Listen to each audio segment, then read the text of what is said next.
right, welcome back to What's Your Worst, the show where we talk about the worst shit that's ever happened to us, particularly when our mic cuts out after 7 minutes of chatting. It's fine. They just missed a whole bunch of Sbarro talk. You That's missed for- a that's beautiful for our ad next- for Sbarro, Yeah. and you should be very sad. Our next podcast Yeah. project we're working on is called Sbarro Talk. We talk at a Sbarro about Sbarro, and that's it. I rate Sbarro pieces of pizza. It's great. 10 out of 10. You'll love it. Does Sbarro have... We're going to get another 5 minutes into Sbarro Talk. That's totally Awesome. fine by me. Before we even do introductions. But does Sbarro have more than like 2 kinds of pizza? I'm I not don't sure, think so. if I'm being Okay. honest.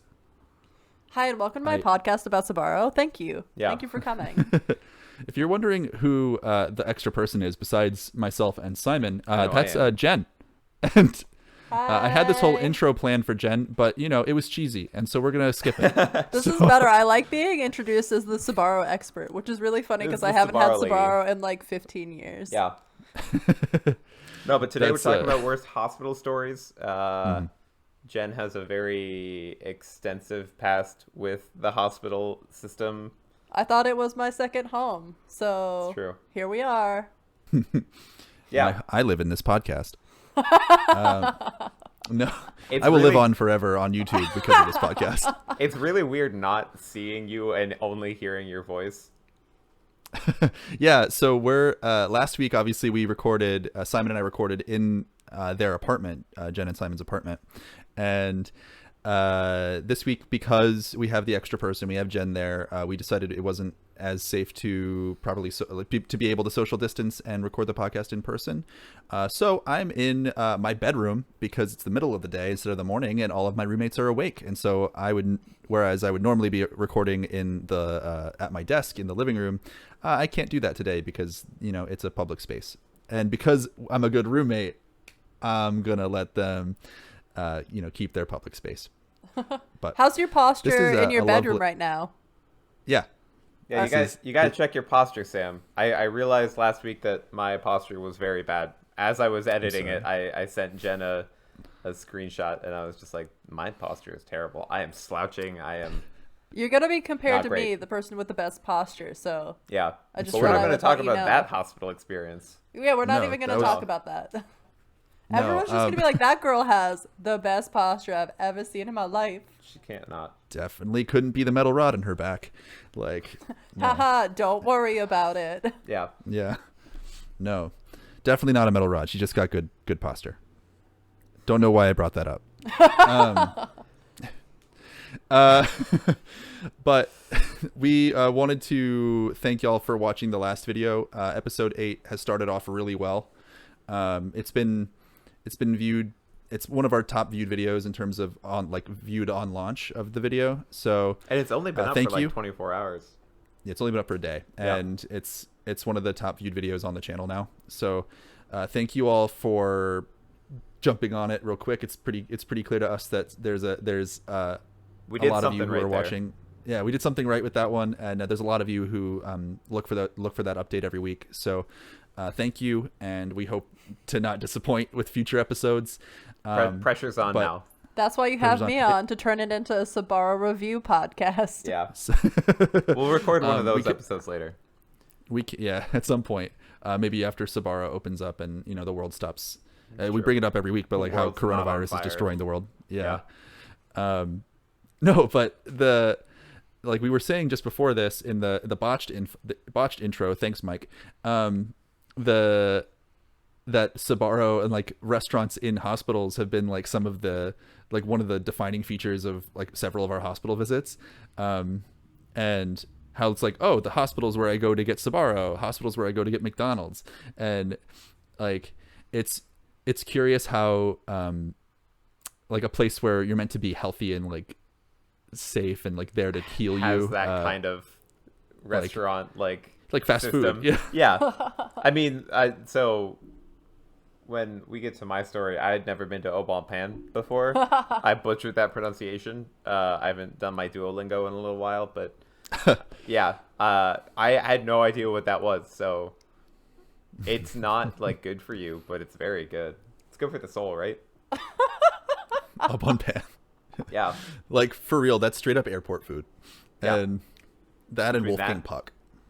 That's true. I've never seen like a Wolfgang Puck, or really any kind of a restaurant named after a celebrity chef in a while. Yeah. I mean, you can get Wolfgang Puck like canned food at grocery stores. Yeah. So like that's something that I've learned having worked in a grocery store for a little bit now. But like other ones, like airport food in particular, like Chili's to go. You never see Chili's to go anywhere else except in airport. But No. I don't know if I've ever seen it at a hospital. I've seen a Chili's I mean, doesn't Chili's have a to-go like door at the Chili's? They do. I guess that's true. They do have at their Chili's location. Should we call Stan? Ask him. Probably should. Hi, back welcome there. to Family Chili's. restaurant. Yeah. Yeah, way back episode 4. Stan Wow, said he worked at a Alex. local family restaurant. That's I mean, adorable. it's a family chain, right? It's probably owned Yeah. by some kind It's of somewhere family. where families go to eat. Yeah. Sam, do you want to true. kick us off as far as the hospital stories go? Because I Yeah, know that we could let's- talk about Chili's to go and Sparrow for probably 45 minutes, but But this is a hospital we should podcast probably, now. yeah, it's a This is hospital a podcast. hospital podcast. We're rebranding. We are now broadcasting live from a hospital. No, pick whichever one you want. Like, Any hospital. I have notes this week because I wanted to make sure I didn't botch this story.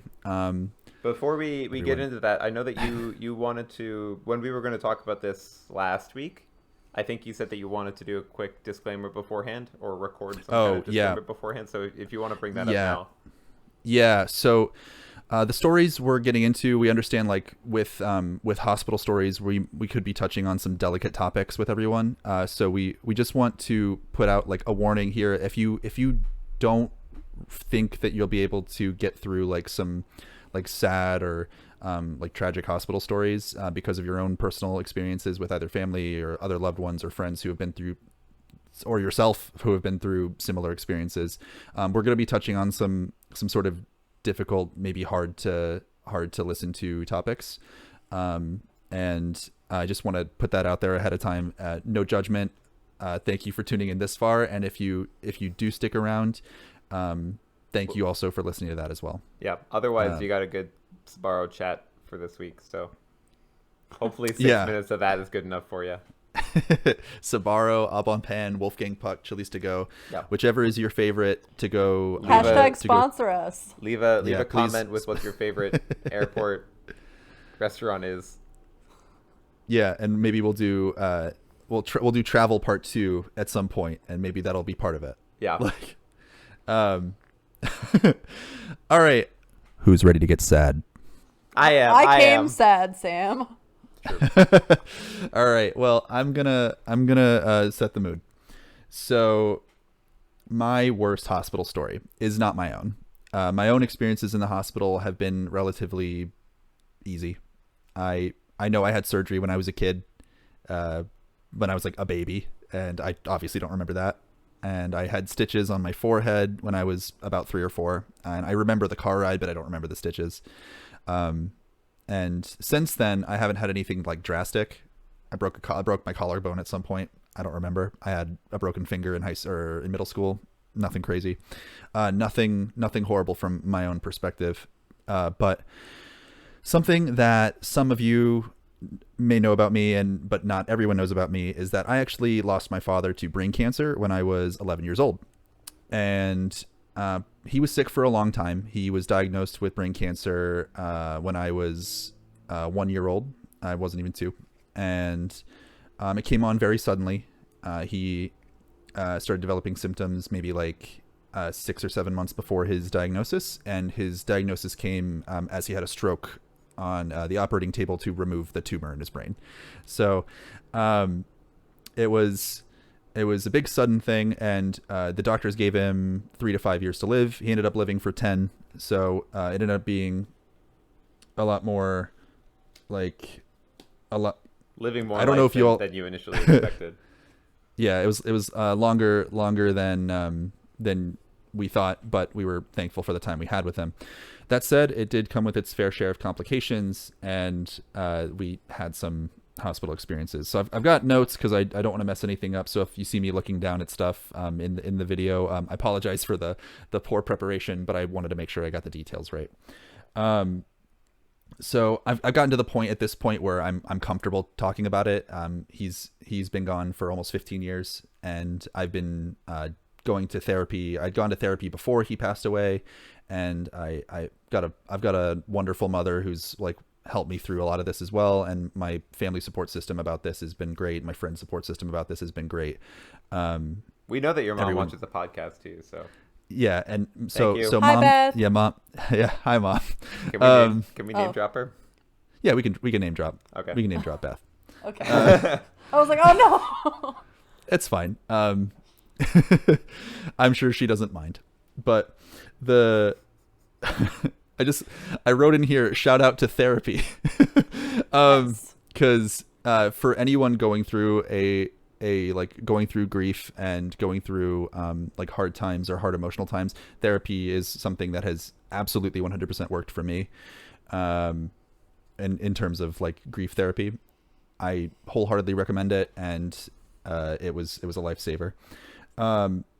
So my dad was diagnosed when I was less than 2 years old, and he was sick for a long time. And it got to the point where because my dad was sick and he and my mom were married, he couldn't work. He was at the point where he lost complete motor function of his right side, and he couldn't work, and so he would stay home a lot of the day, and while I went to daycare or school. And then it got to the point where we couldn't we couldn't have him at home anymore, and we needed to put him into a nursing home because my mom was working. She was basically a single mother working her jobs and taking care of a child and her husband who has brain cancer and can't do much for himself. So it got to the point where we had to put him into a nursing home, and he was there for the last probably, and I probably got this time frame wrong because time frames are hard when you're a kid, hard to remember, but probably 5 years overall.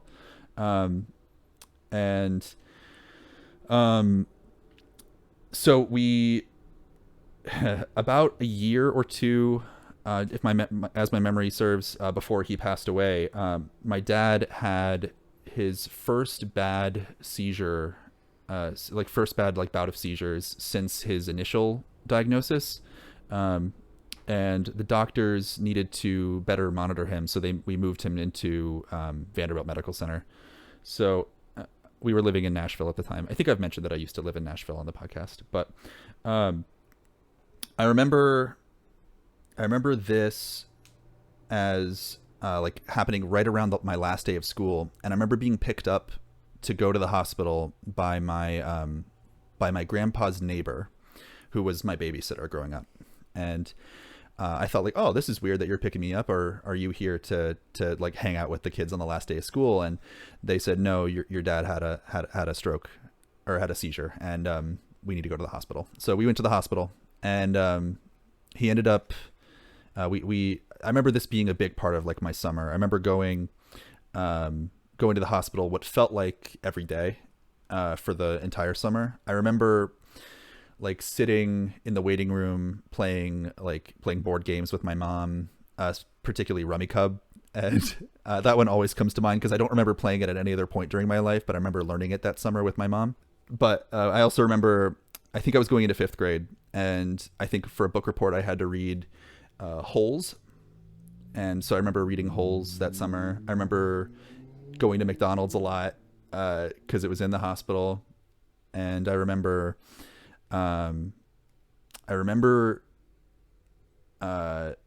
drinking grape Fanta, if that from the hospital vending machines. I remember thinking the vending machines at the hospital always had the best soda, and these are things that as a 9-10 year old, I was 9 or 10 year old, I was just thinking about. Basically, the whole thing started because my dad started having seizures again, and we were visiting him one day, and all of a sudden he started having a grand mal seizure, and I remember the bed shaking, and I remember him shaking, and I remember all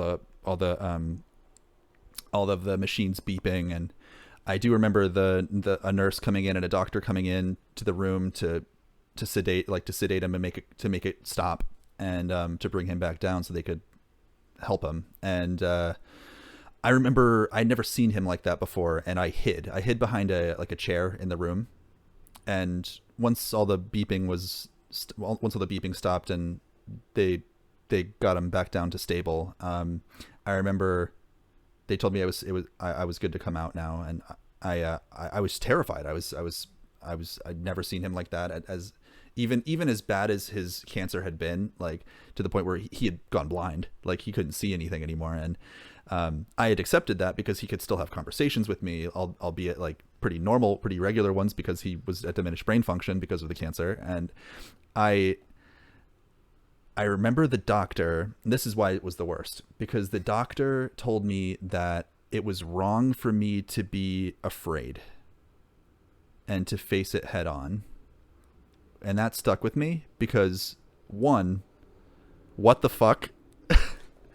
And two, like, what in your right mind makes it okay for you to say that, like, makes this okay for you to say to a child whose dad has just gone through like the most frightening medical experience that you've ever witnessed. I imagine that he was trying to say, like, hey, it's you gotta be more, I guess. I think it was like man up. What's going on? Oh, like in that case, fuck that guy. Yeah, it was like man up. It's nothing to be afraid of. Like, don't be you. It does no good for you to be afraid. I'm like, I'm scared. Yeah, and I was crying. I remember crying. Depending on how he said it, like that like whole conversation probably could have gone two different ways depending on like the tone with which he said it. I also feel like doctors have to like break down a lot of their like built up ways of thinking to be able to process what they're doing every day, so they aren't necessarily facing everything with the same like values that we have, or like understanding it from other people's point of view. Like, of course, he probably sees so many like disasters every day, and to him that was like, well, if I don't man up, like I can't help him, so if you don't man up, you also can't help him. But you couldn't have helped him anyway. You were 11. It was the first time you were like ever experiencing anything like that. Yeah. Right. Yeah. This was earlier though. Yeah. So I was even younger. I was like 9 years old, and so tiny. Yeah. What the heck? Yeah, I was like 9 years old. This is before my growth spurt too. I was tiny, and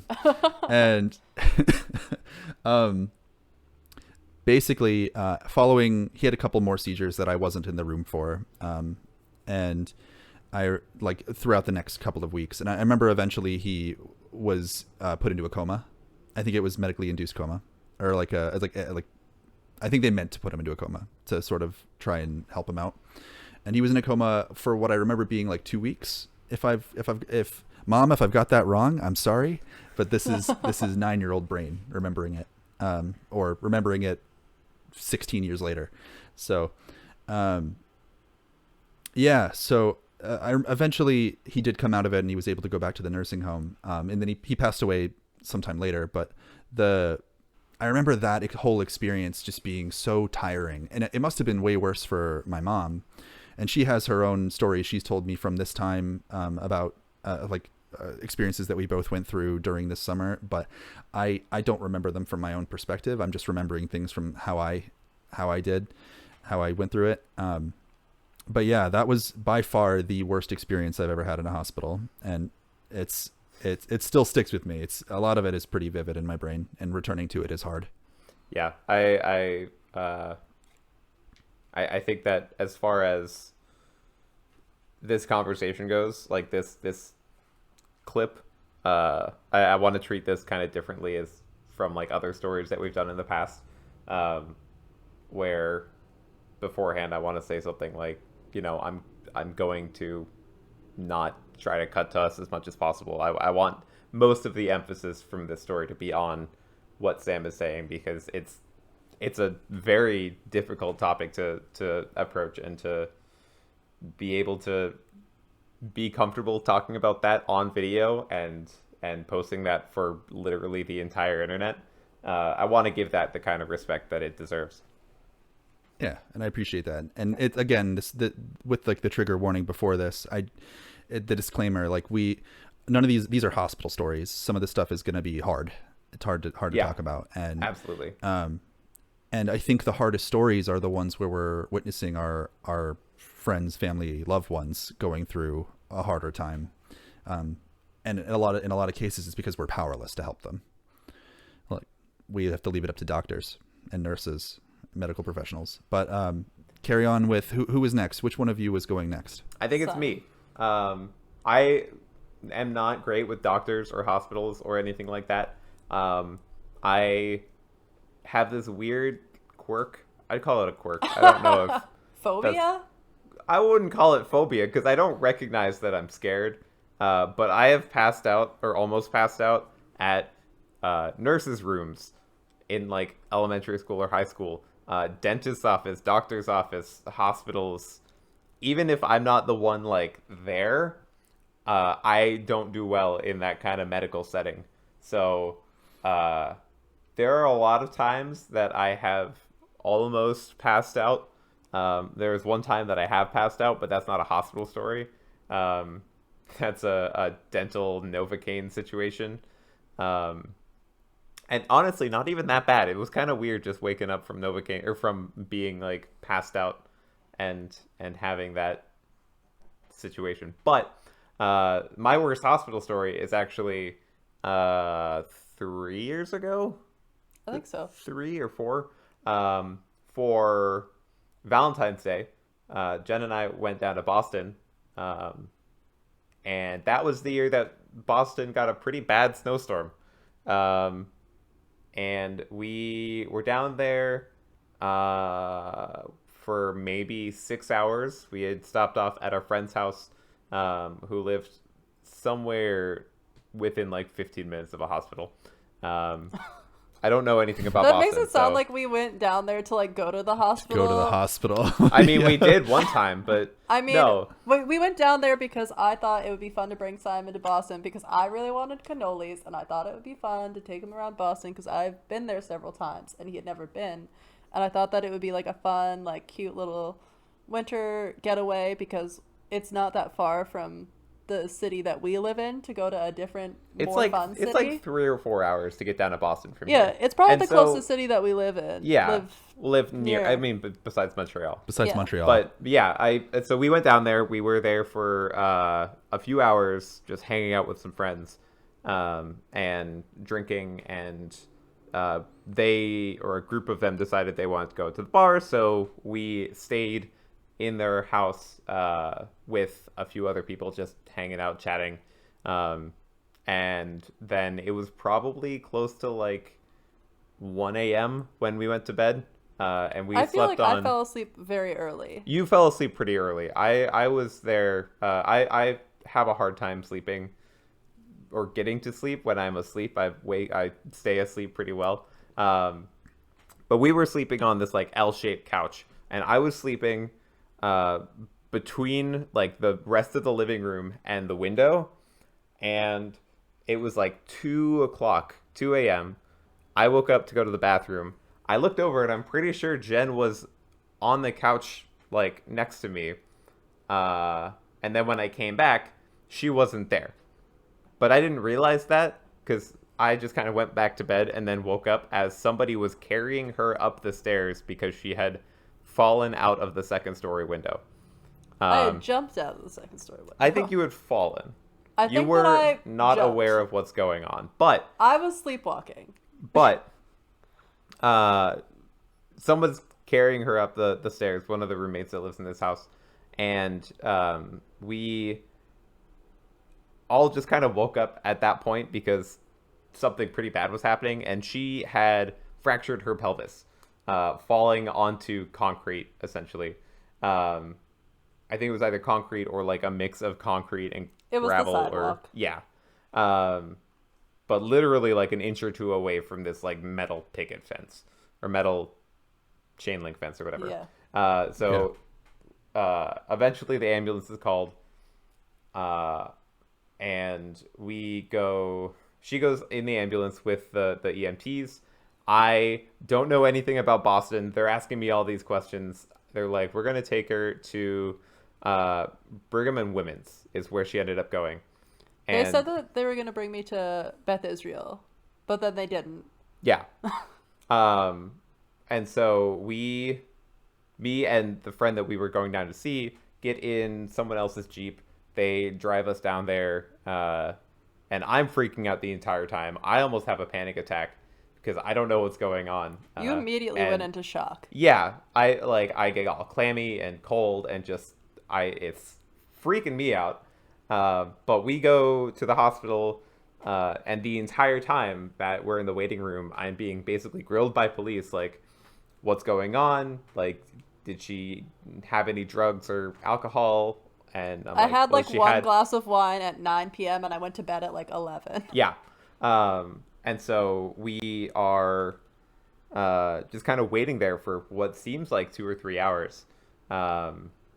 And she goes in for x-rays and just kind of getting checked up on by the nurses and the doctors and stuff. I'm assuming. I heard all this after the fact, so I don't know what actually went on down there. But when they do finally let us... Oh, can you hit the button? Great. Yeah, camera died again, which means that we're at 30 minutes-ish. So when we were finally let back in there, we go back, and Jenn is pretty out of it. I'm pretty out of it because it's like 4 a.m. at this point. We were both in shock still. Yeah, and so I'm like standing there, and I already know at this point that I don't do well with hospitals. I can kind of feel what's going to happen, and I'm like, I don't feel great. I feel like I might pass out. And the nurse who is standing there is like, do not pass out. If you pass out, we will have to admit you. And I'm like, okay. I don't know what to do. But eventually we kind of move on. It's probably after an hour or so of waiting in the... I don't know what the technical term for it is. The emergency room. Is it the emergency room? Yeah. Okay. After waiting around for like an hour or so in the emergency room, we get a room upstairs. She goes up there. I eventually follow her, and this is like 6 a.m. at this point. And I almost pass out 3 more times on the way up there. So fast forward a few days, Jenn has a fractured pelvis. We are still in Boston, despite the fact that it was only supposed to be a weekend, maybe a long weekend. I don't remember if we had like Monday off or something, but I think that we were honestly only there for the time that we were supposed to have been. that's not bad. Yeah. We just oh didn't no, because I spend definitely remember having to anything email my adventuring. professor, being like, "Hey, this is I'm We not let going to come be back able to that make it." Monday. I think I had to email him like, "Hey, I'm not going to be able to make it to class," but that's kind of irrelevant. I do remember you all being delayed because of the snow. That's another thing. Because it was a major snowstorm, and our friends who drove us down there were her boyfriend who drove us down there, not her boyfriend, the friend's boyfriend. His car was made of plastic or something like that. Where He had a tiny car that was run by a motorcycle engine. yeah, it was flying all over the road as we were driving down. That was like the most terrifying car trip that I've ever taken. Yeah, definitely not great. Probably not the worst driving experience, but pretty bad. I can definitely think of a few other ones from like the road trip and stuff. For a different But time. yeah, no, but that was just kind of the cherry on top for this is not a great experience. But that kind of leads pretty well into your story where, I mean, because it was your hospital experience, really. That's my worst experience at a hospital. Yeah, Simon's worst hospital experience is like, honestly, was one of the better hospital experiences I've had. I felt like I was cared for and it was delightful. The people were very nice to me. Simon was there, so it was like I wasn't alone and I wasn't like waiting around to get treatment or anything, which has been a problem for like myself and my family in the past. Right. And you were in no situation to take care of yourself, so you were at everyone else's mercy. So the fact that you were being taken care of well is a good thing. Like there's nothing you can do in that situation. Like yeah, it was like you're going super positive. It was honestly really great. If you ever fall out of a window, definitely go to Brigham and Women's. They're great people, 10 out of 10. If you just saw me laughing on camera, it's because Arya ran into my mic stand or my mic arm, like literally just full on head into the metal thing. Yeah, it was cute. So I guess I should talk about my worst hospital experience. And clearly, I've had some crazy hospital experiences, just like as a person in general. I had scoliosis surgery. I slept, walked, and jumped out of a 2-story window and only fractured my pelvis. Honestly, we did pretty okay, guys. But I had spent so long going to the hospital with my mom for all of her things. I definitely have some pretty bad ones. And so I decided when I was talking to Sam about what I would talk about if I came on the podcast was that I would talk about a hospital experience. Arya's just right behind us. She's very cute. I decided to do one that was not necessarily the situation was bad or it was the patient's fault, whether it be me or any of my family members.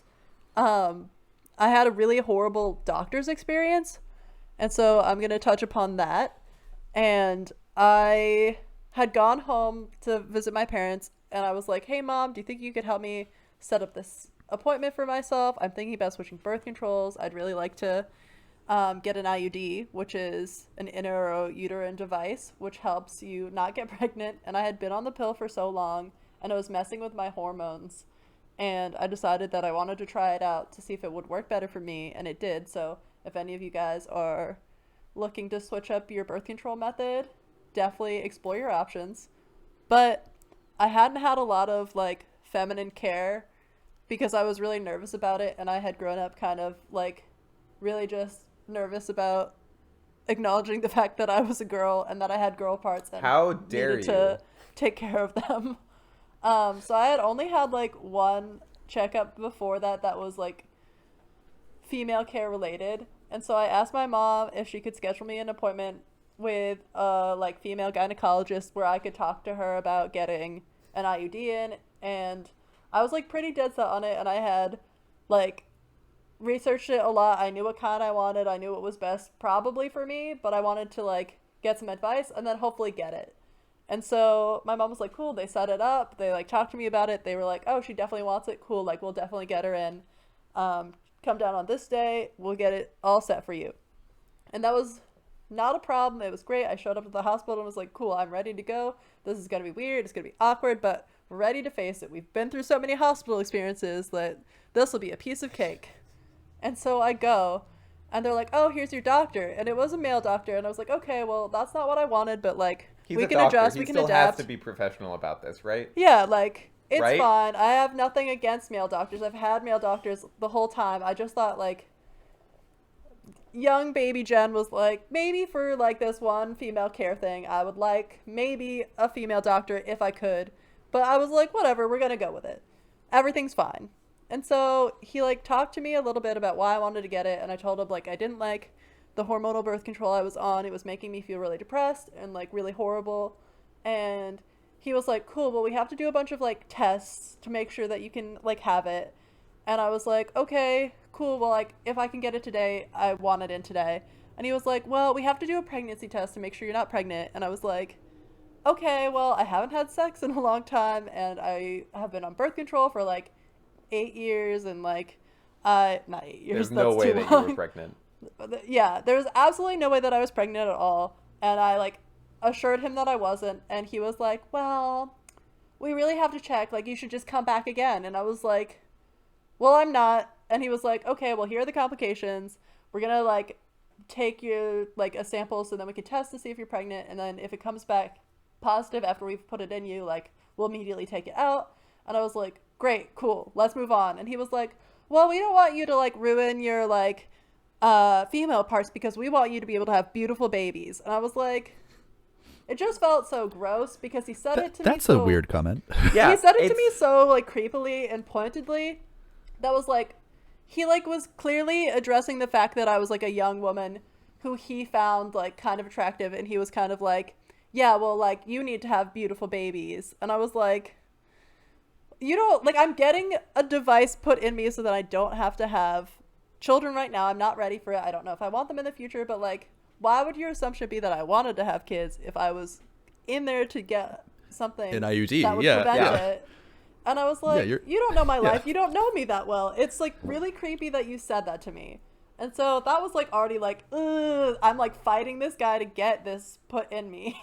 Something that I want to be done.